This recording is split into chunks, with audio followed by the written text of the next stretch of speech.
দেশের যুব সমাজের অদম্য শক্তি, উদ্যম ও অগ্রগতির আকাঙ্ক্ষাই দেশকে সমৃদ্ধির পথে এগিয়ে নিয়ে যাবে বলে মন্তব্য করেন স্থানীয় সরকার মন্ত্রী মির্জা ফখরুল ইসলাম আলমগীর।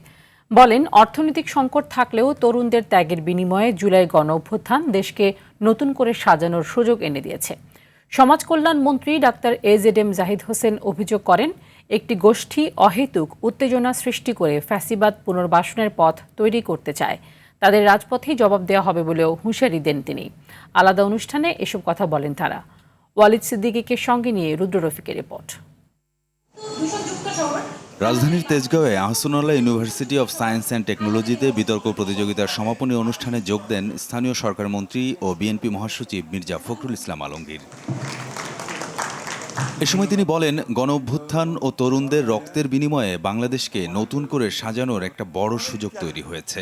এত বড় বড় চ্যালেঞ্জ রয়েছে যে সেই চ্যালেঞ্জগুলোকে মোকাবেলা করে রাতারাতি সবকিছু হয়ে যাবে এটা মনে করার কোনো কারণ নেই। কি তরুণরা তাদের যে ক্ষমতা নিয়ে একটা ফ্যাসিবাদকে একটি দিয়ে একটা গণতান্ত্রিক পরিবেশ সৃষ্টি করেছে, উদার একটা গণতান্ত্রিক ব্যবস্থাকে প্রতিষ্ঠা করার সুযোগ এনে দিয়েছে।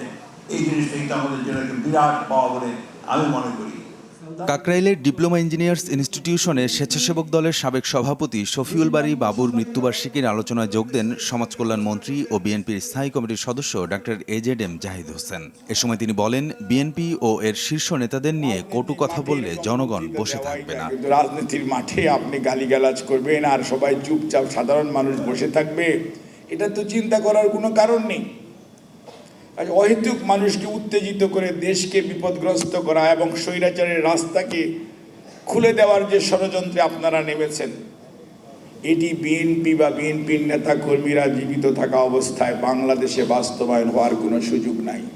এ সময় মৎস্য ও প্রাণী সম্পদ প্রতিমন্ত্রী সুলতান সালাউদ্দিন টুকু বলেন, বিএনপির উদারতার সুযোগ নিয়ে ৭১-এর পরাজিত শক্তি দলটির বিরুদ্ধে ষড়যন্ত্র করছে। বিএনপিকে এই সমস্ত পরাজিত শক্তি ৭১-এ যাদের ভূমিকা, বিতর্কিত ভূমিকা, যাদেরকে এই দেশের মানুষ রাজাকার হিসাবে চিহ্নিত করেছে, তারা বিএনপিকে ফেলে দিতে চায়।